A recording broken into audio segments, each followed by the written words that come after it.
All right, so I'm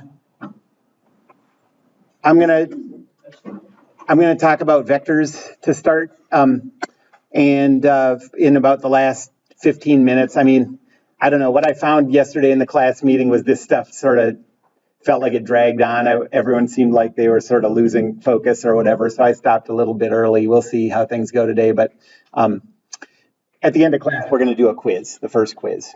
And it's just going to be short answer questions about stuff I said. And remember, don't get all nervous about it. This is the first one you've seen. Worst case scenario, the lowest two scores get completely thrown out, so it doesn't even matter. It's just a chance for you to see what kind of stuff I'm looking for, so you know next time sort of what. And all of the quizzes together add up to 10% of your grade, so it's not like a big high stakes affair, but it's just to make sure that you keep, that you're taking notes and then going back periodically and refreshing your memory about the notes. I think it's really important. Okay, and then the first big news is exam 1.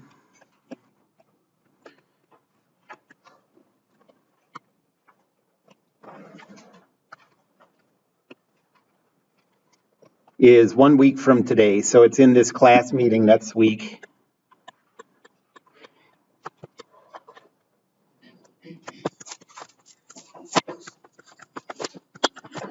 If you can't make it to the Thursday class, but you can make it to the Wednesday class, feel free to do that. You don't even have to tell me, just show up, and either one is fine. The topics are everything before vectors. So none of this new stuff is going to be on it.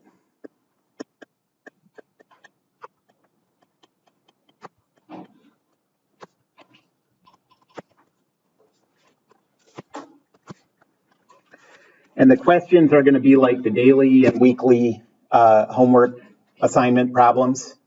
So it's all going to be calculations. So you'll have to do some unit conversion, scientific notation. You'll have to do some of those position versus time graphs, describe, you know, like when a motion's described in words and you do the position versus time graph. You'll have to do constant acceleration problems. I mean, there won't be that many problems, but those are the things that are candidates, you know.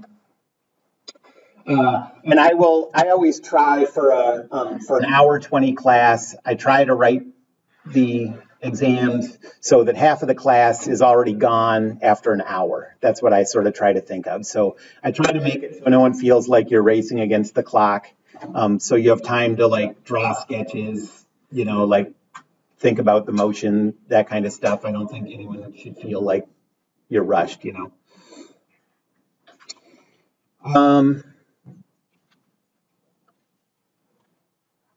And I don't know, I always tinker every semester with like what stuff is worth. But I think I remember the exams are worth in total 40%, and there are 4 of them, so each one is worth about 10%. I think that's what it was. And also, again, if you totally bomb this, you're like, wow, I just totally did not think about this the right way. Your finals, the score on your last exam can take over the score on one of your first 3. So there's wiggle room, mulligan type thing on that too. And the weekly assignments, I am going to make sure that those are graded by sometime Saturday at the latest, hopefully tomorrow. And so you should look at those. Any points you lose on the weekly assignments, that's going to tell you how I'm grading the. I mean, if you get a perfect score on the weekly assignment, you're in great shape. If any points you lose on the weekly assignment, that's going to tell you the kind of stuff that I'm going to take points off for on the exam. So look at that and think about that, you know. And let me know if you have questions about it. Okay, any questions about the exam? All right. Well, so let's start talking about vectors a little bit. I gave you that lecture video. I'll try to just sort of expand on some of the stuff in the lecture video. I'm not going to talk about the calculations as much, but just more like what vectors are kind of about. And so this is stuff that's not going to be in the exam next week. So this new topic is vectors.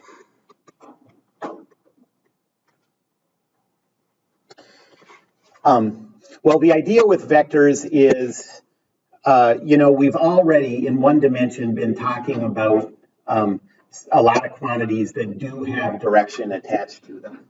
So we've already seen directional quantities.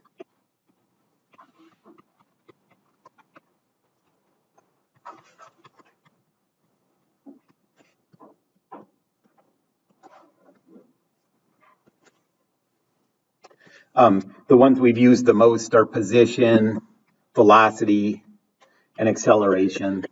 There's some other ones that come up from time to time, but in 1D, the direction is given by the sign of those values.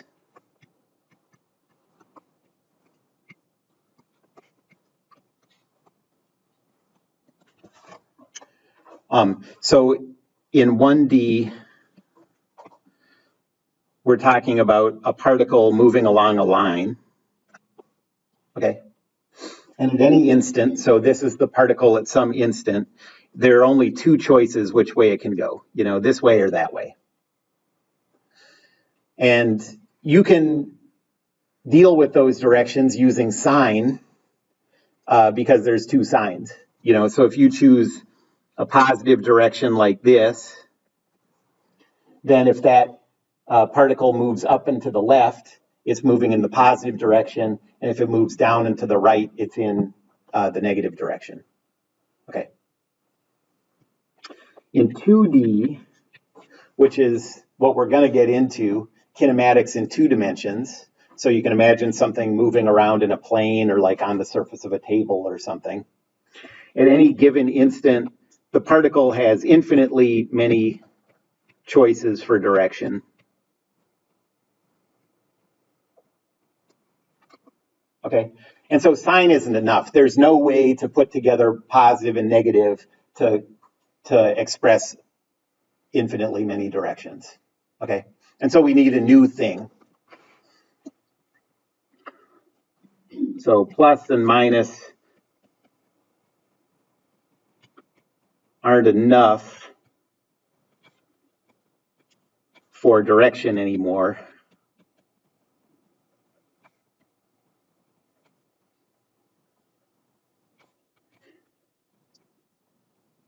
So we need a new way to show direction.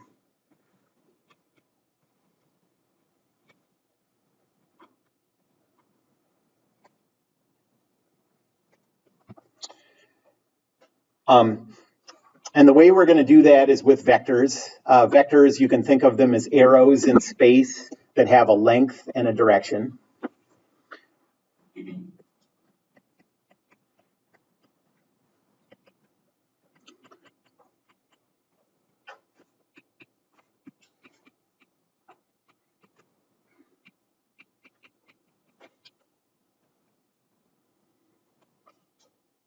Length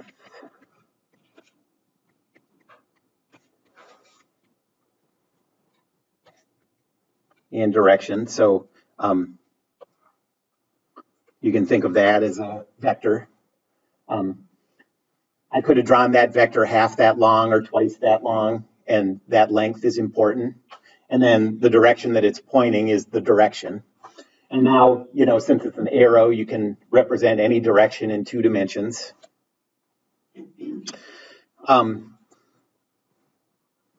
Every vector has 2 properties, and that's it.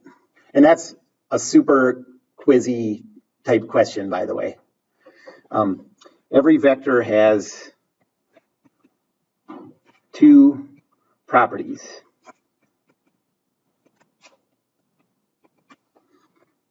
A magnitude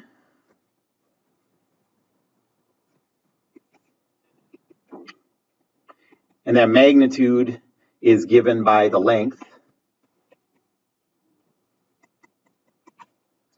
and a direction, which is where it's pointing.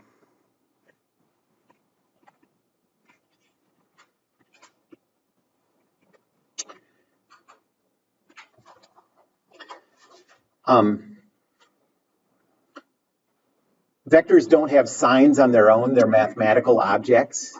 So a vector can represent a position or a velocity or an acceleration, and then it has the signs of that thing that it's representing.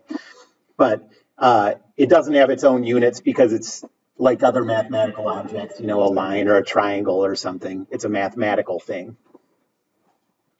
I want you to notice that directional quantities in one dimension also had these two properties.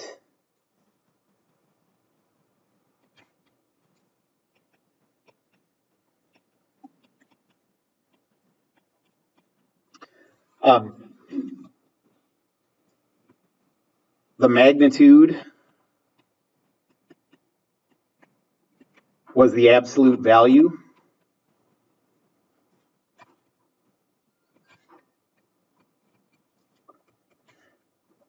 And the direction was the sign.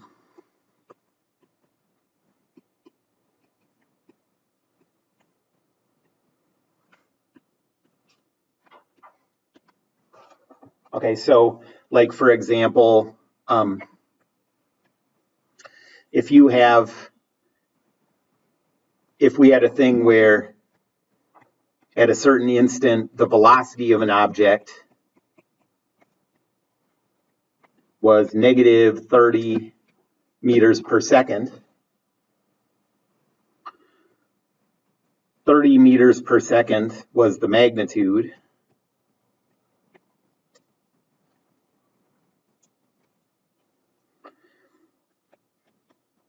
and the direction was negative.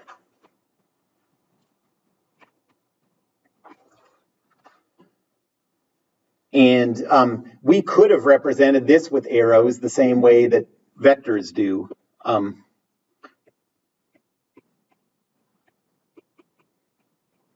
So we could have represented directional quantities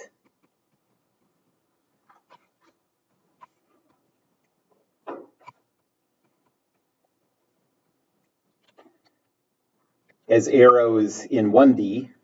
It's just the math is easier if you do it with signs.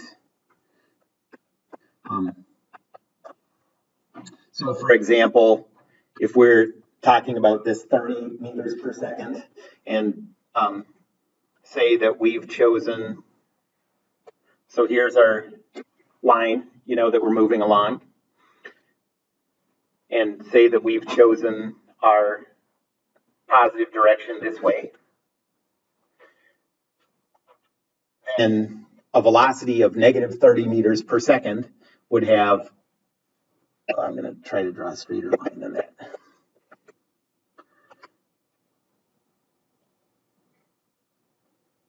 Would have a length of 30 and would be pointed in the negative direction.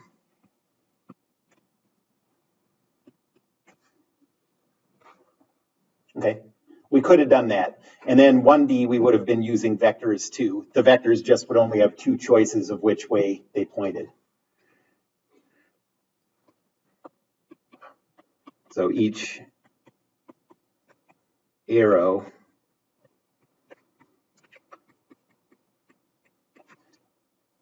would have had a choice of, two directions.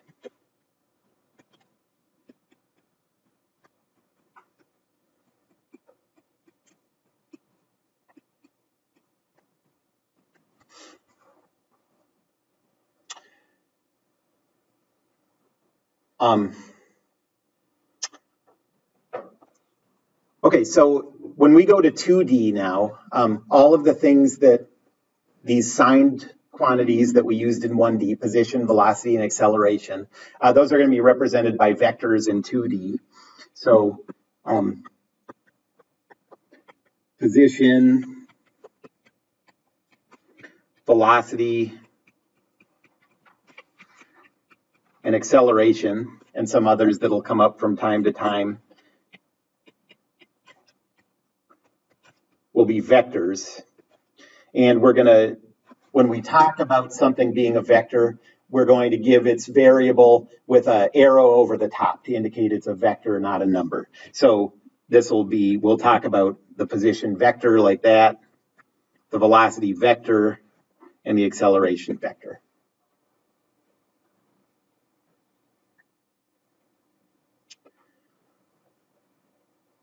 Okay, so let's start with a vector in space.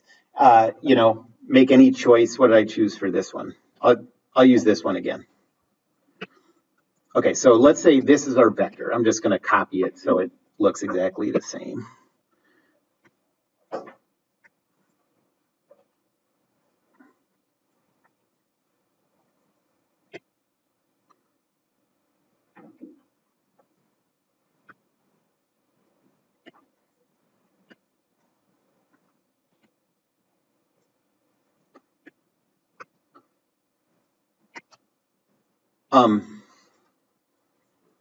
Once you choose a coordinate system, and you have to choose a coordinate system,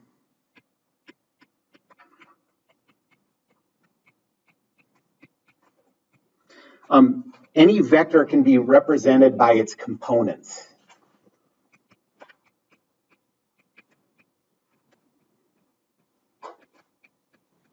So once you choose a coordinate system, the vector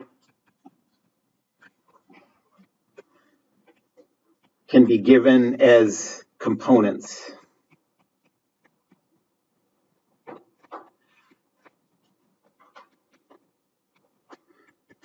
So let me choose our usual coordinate system.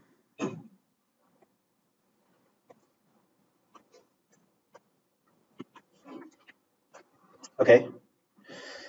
And what we're going to do is put the tail of the vector that we're looking at the origin of the coordinate system.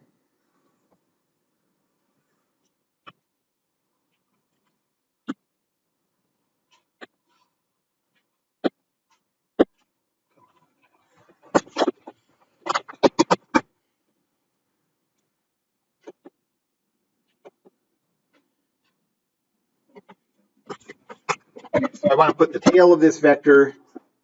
Geez.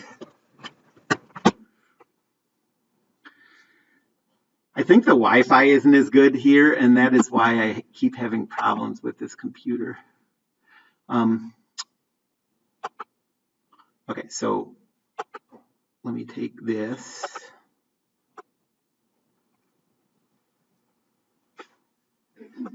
Put the tail at the origin of the coordinate system.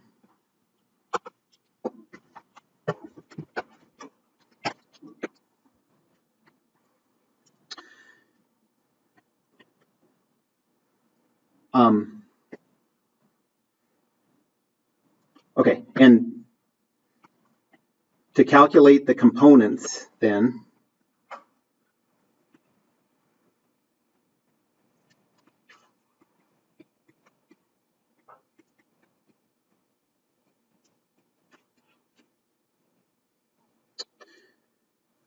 first do what I just did in that picture. Put the tail of the vector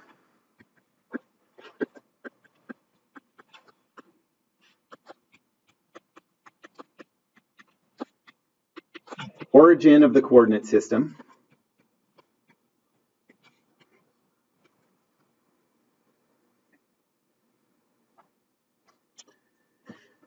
Second,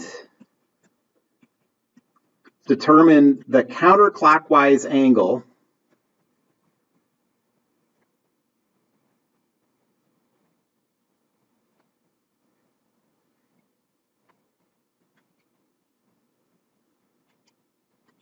from the positive x-axis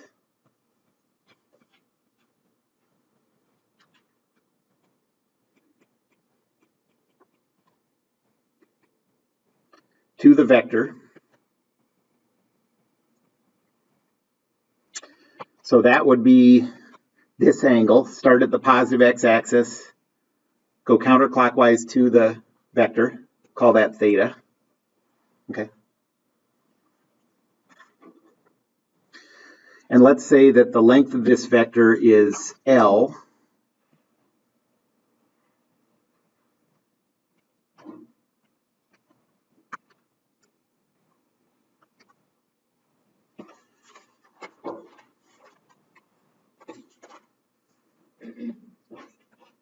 Then the x component of the vector is the length times the cosine of that angle. And the y component is the length times the sine of that angle.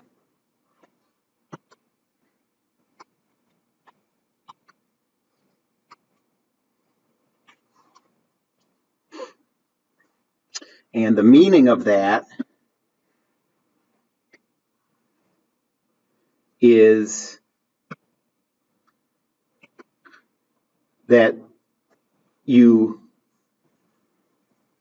figure out how far that vector goes along the x-axis.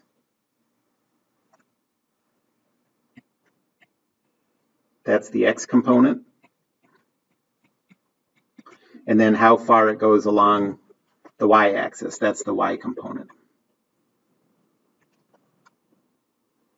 Okay, and that's for a coordinate system like the one that I drew. So this is the x and this is the y. I'm going to represent this. Not everybody represents this the same way. There are a few ways that people do it. The way I'm doing it is one of the common ways people do it. So I'm going to use the notation L cosine theta, L sine theta in square brackets, where the x component is on top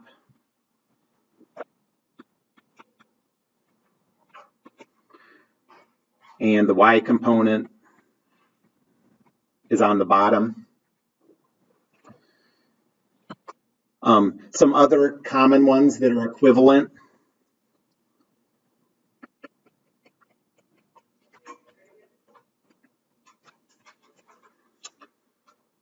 Other common notations. One is to give the x component as multiplied by this I hat. You don't have to know what that means, but that's one way of writing it, and it means the same thing as this. And the L sine theta times the j hat.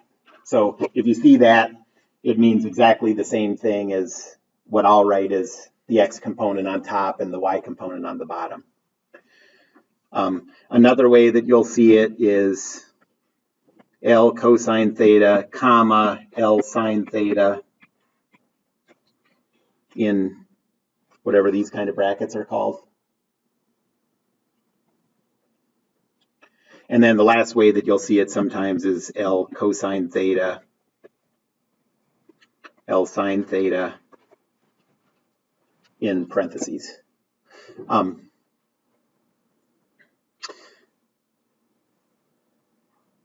And this one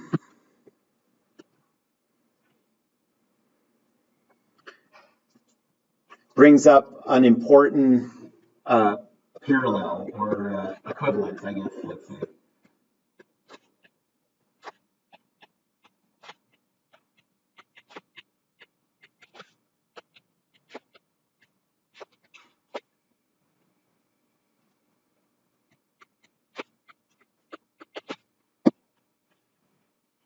And that is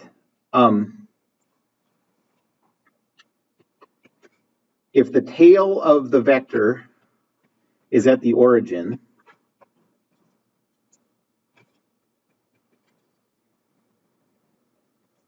of the coordinate system, the components of the vector are the coordinates of the head of the vector. Okay, and so like notice that this is like coordinate notation that you're probably used to from math.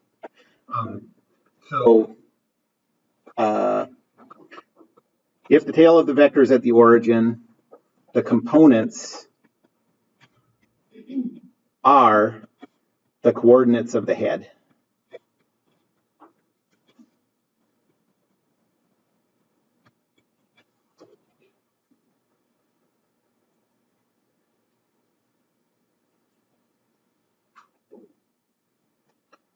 Okay, so let me do a couple examples. You'll see how this works.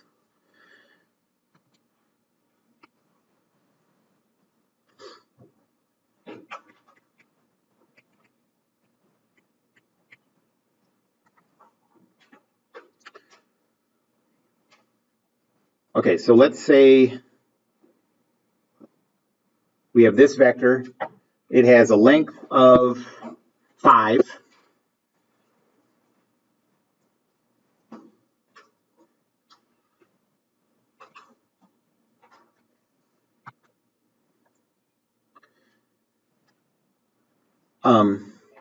And let's say that it makes an angle of 20 degrees with the vertical.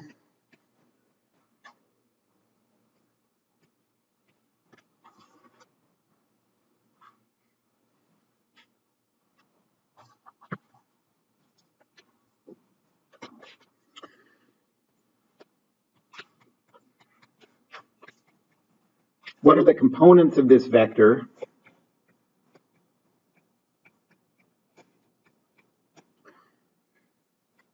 In the coordinate system, let's use the one first that we're used to, with x going to the right and y vertical.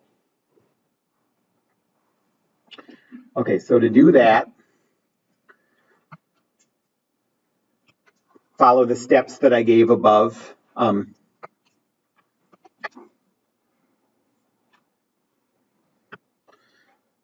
So here's the coordinate system.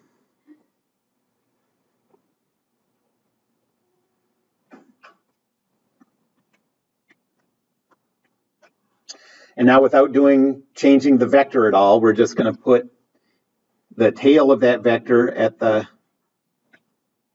origin of the coordinate system. Okay.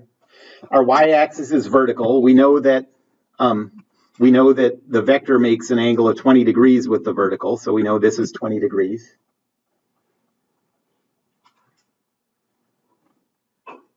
Okay, so that's the first step. Now the second step is we need to figure out the counterclockwise angle if we start at the positive x-axis and end at the vector. Okay, so how far do you have to go counterclockwise? Start with start pointing down the positive x-axis and rotate till you're pointing to the vector.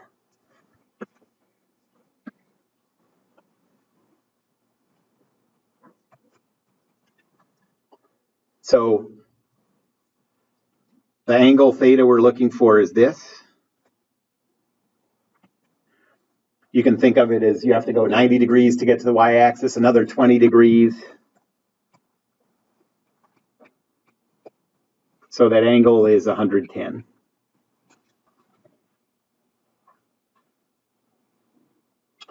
And so the vector components are 5 times the cosine of 110, 5 times the sine of 110,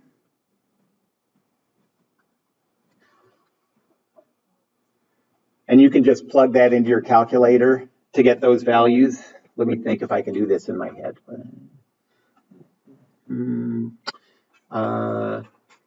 So I guess that would be like 6.84. No, I'm going the wrong way. 1.84. 1.71. Is that right? Negative 1.71. And 4. It used to be a lot faster. That's 4.70.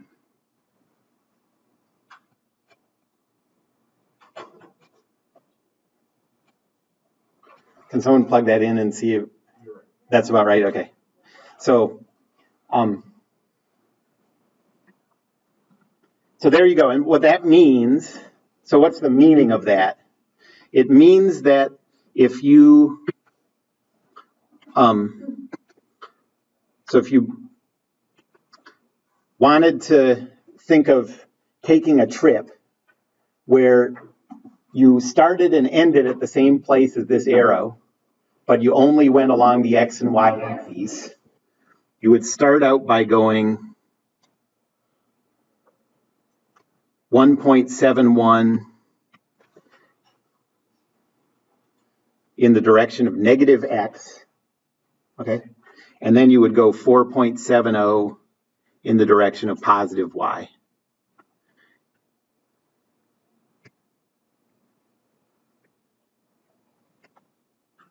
You know, this is in the negative direction, this is in the positive direction. Okay? And, you know, you can think of that as the same meaning of the coordinates. You probably, you know, when you first learned what coordinates mean, you learned something like that. And those components are the coordinates of the head, as long as we have the tail at the origin. Okay? Any questions about that? Okay, one thing you probably didn't do in math is look at coordinate systems that are rotated. I don't know what kind of crazy math they teach you now, but I never did. There's not really any, mathematically, there's really no difference, so it's not really even a thing you would think about. But in physics, a lot of times, you know, we'll want to choose our coordinate system in an orientation that matches the problem in some way. And so sometimes you'll have a vector and you'll want to figure out what its coordinates are in a coordinate system that isn't the one you're used to looking at. It might be tilted a little bit. So let's think about what are the components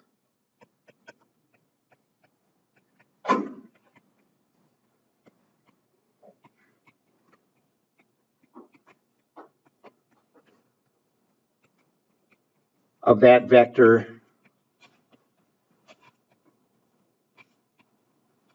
in a coordinate system that's oriented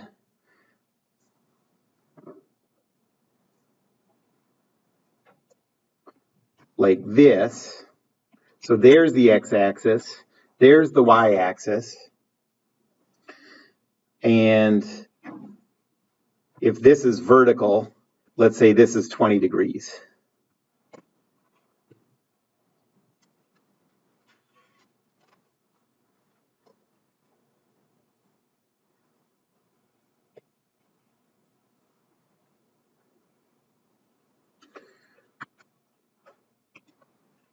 So I'm going to start out by drawing the coordinate system.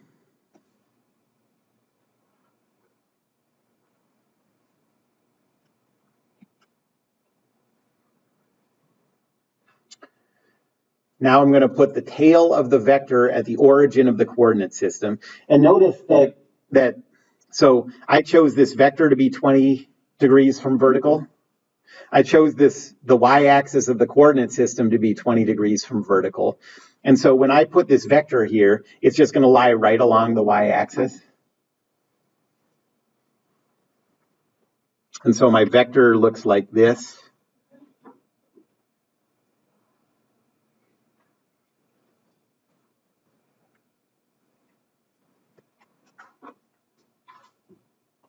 Okay. And now, so we need to figure out the counterclockwise angle from the x-axis to the vector. The only x-axis we care about is the one that we're using. So if you start at that, so this looks funny if you're not used to seeing it, but imagine it didn't look funny. Just turn your head a little. And now, I mean, that's your coordinate system. That's what you're referenced to. So just look at it crooked. What's the angle counterclockwise that you have to go from the positive x-axis to get to the y-axis? 90, yep. And so in this case, theta is 90 degrees. And so the vector components are 5 times cosine of 90, 5 times sine of 90, and if you plug that into your calculator, well, you can see what, if you think of the equivalence with the coordinates of the head, what are the coordinates of the head in this case, if that is a length of 5? So 0 for x, 5 for y. And if you plug in cosine of 90 and sine of 90 into this, that's what you get. So 0, positive 5.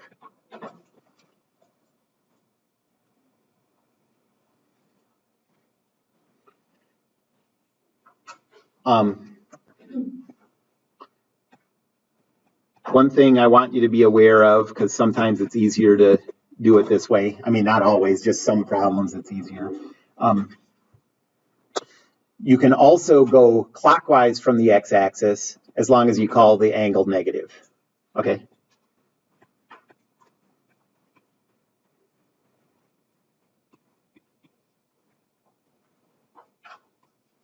So you can also use the clockwise angle from the positive x-axis.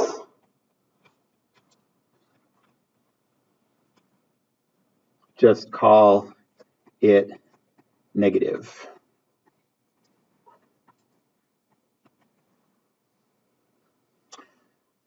So let's look at these two examples and see how that would work in this case. So for the first one, this first coordinate system, if you started at the positive x-axis and went in the clockwise direction to get to the vector, what would the angle be? You go 90, 180, then another 70. So the angle would be 250. You see that? So we would call theta negative 250. And now if you plug that into your calculators, 5 cosine of negative 250, 5 sine of negative 250, you get this same exact thing. Okay, that's just the way cosine and sine work. And this one, so what would be the angle from the x-axis clockwise to get to the vector? Yeah, so you put in negative 270, and 5 times cosine of negative 270, 5 times sine of negative 270 still just gives you 0.5. Right.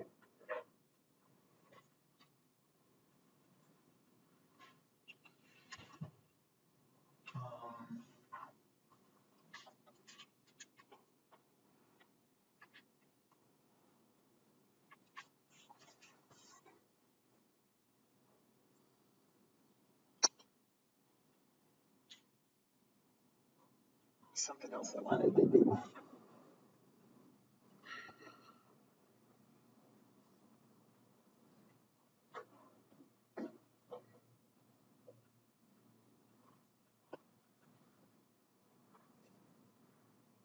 I don't know. Maybe I'll think of it in a second. Anybody have any questions about anything so far? Okay. So why do we put things in vector components? It makes calculations easy, you know. So I'm going to tell you now, like, what the physical meanings are of adding vectors. I don't know what we'll get to. Maybe we'll get to multiplying a vector by a number. And then you'll see that doing that using components is just really easy.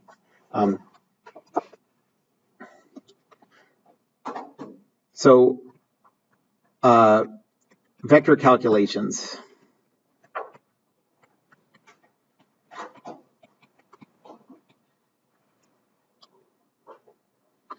There are three vector calculations that we're going to do.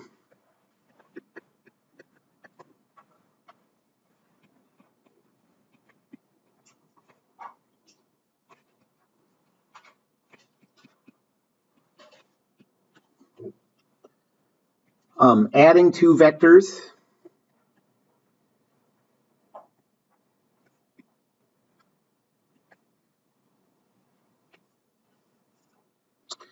multiplying a vector by a number,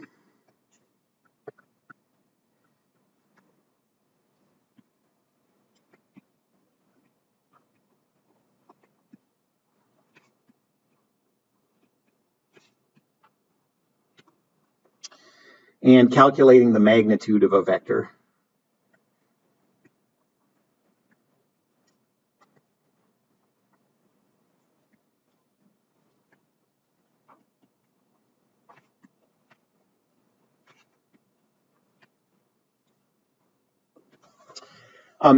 Each of these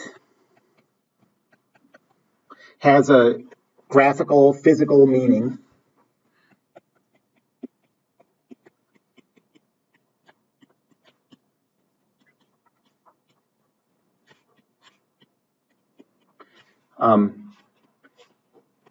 And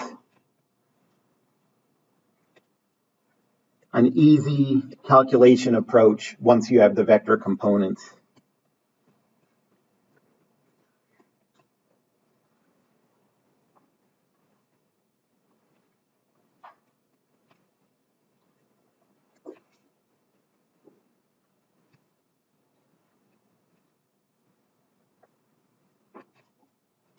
Okay, so I'm going to just go through these one by one, adding two vectors.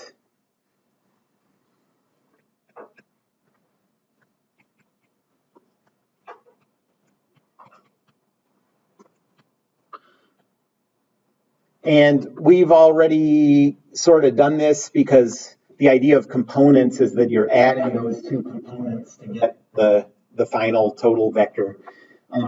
The physical meaning of adding two vectors is that you put them head to tail into a path, into a total journey. And then the sum is just the shortcut from the original starting path to the final ending path. Okay, so if you have these two vectors, this, and you're trying to add it to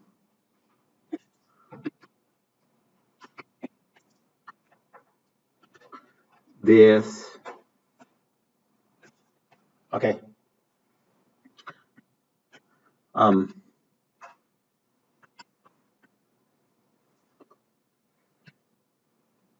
knew that was going to happen.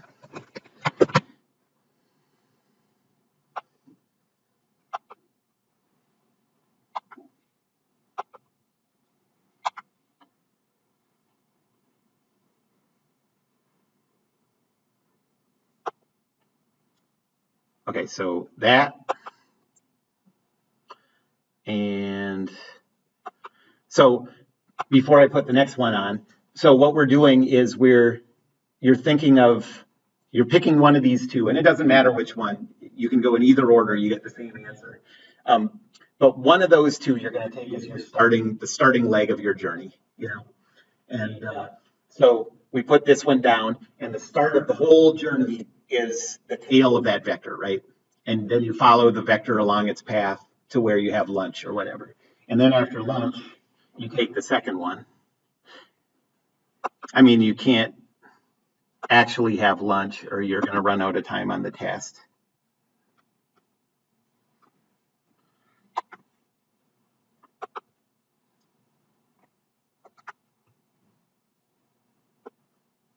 Okay, so now where you had lunch, you stand up and take the second leg of the journey.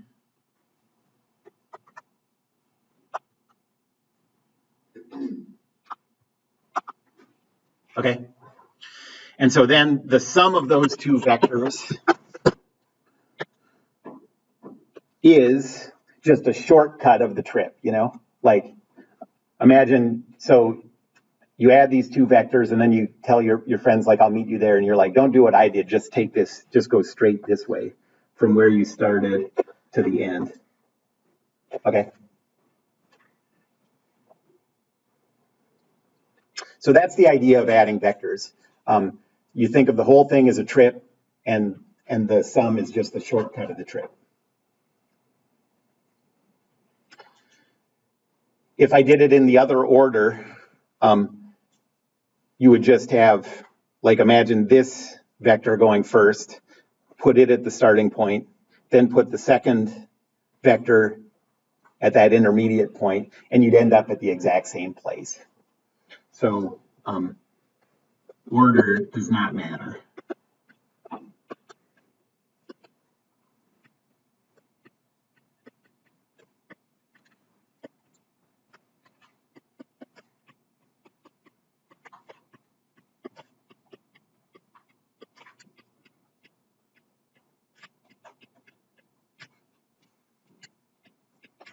And this red is the sum, or the resultant.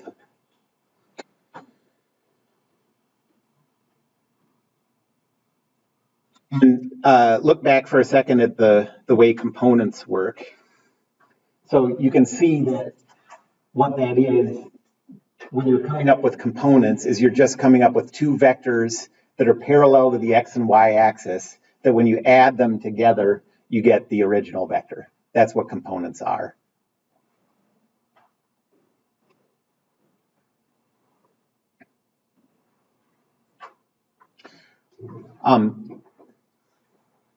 So you could do all your vector additions with a ruler and a protractor, you know, and just carefully do the angles and carefully do the lengths, and then carefully measure the final angle and the final length. And it would, that's what vector addition is. So it would give you the right answer, you know. But if you have components, it's a lot easier. So if the vectors are expressed as components,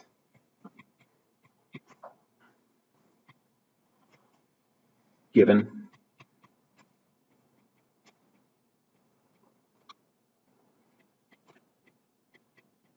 as components, so let's say you have a vector AB and you want to add it to a vector CD. It's not like immediately obvious why it works this way, why this is the same thing as what I showed you up here, but it is the same thing. You just add up the two x components, and that's the new x component. And you add up the two y components, and that's the new y component.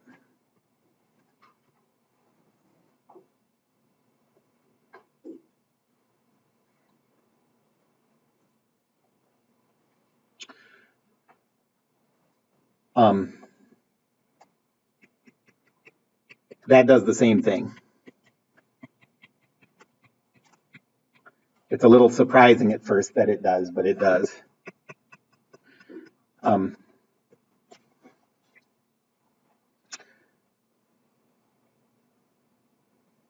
So let me sort of show you a case where you can see how this works. So for example, let's say that we want to add the vector 3, 1 to the vector 2, negative 2. Okay. Well, doing it by components, this just gives you 5, negative 1. Okay. And let's think about doing it graphically. So I'm going to start by trying to draw sort of a careful 1, 2, 3, 4, 5. 1, 2, 3, 4, 5.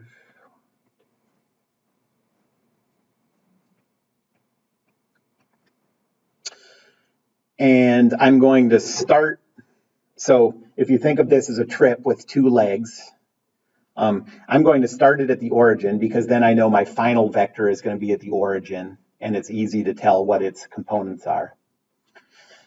So I'm going to go, so starting at the origin, I'm going to go 3 in the positive x direction and 1 in the positive y direction. So over 3, up 1.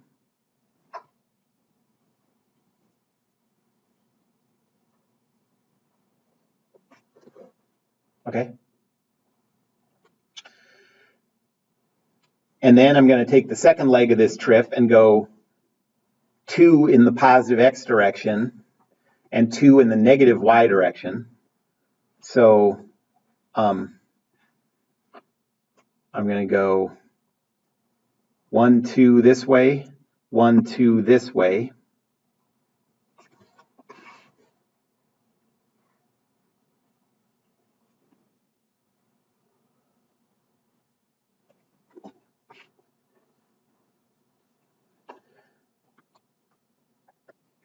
Then by the definition of vector addition, the resultant vector, the sum, just is the vector that goes from the starting point to the ending point. So it's a vector like this.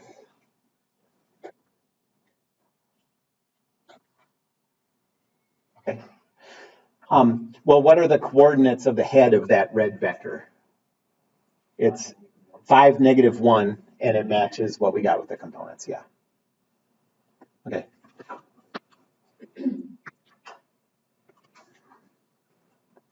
So the components of the vector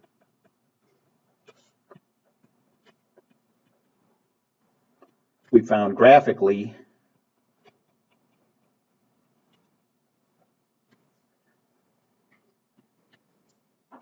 match the components, you know, that we, I don't know what to call that, match the components we got using components. I don't know. You know, using components of the starting vectors.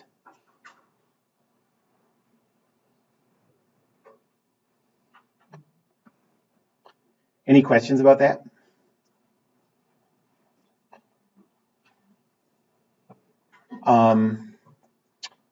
Okay, I'm gonna tell you one quick thing about multiplying a vector by a number. I'm not going to go through the whole graphical thing. That's going to be in the lecture video, the one that maybe you've already watched. But then I'm going to do this just so I can. Oh, is that going to work?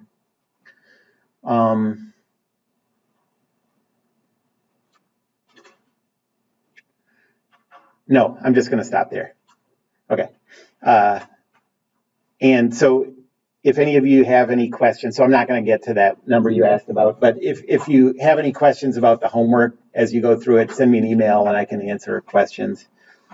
I'm going to stop here and give you the quiz. And when you're done with the quiz, give it to me and you can leave. And then remember to look for the graded weekly assignment, and remember the test next week.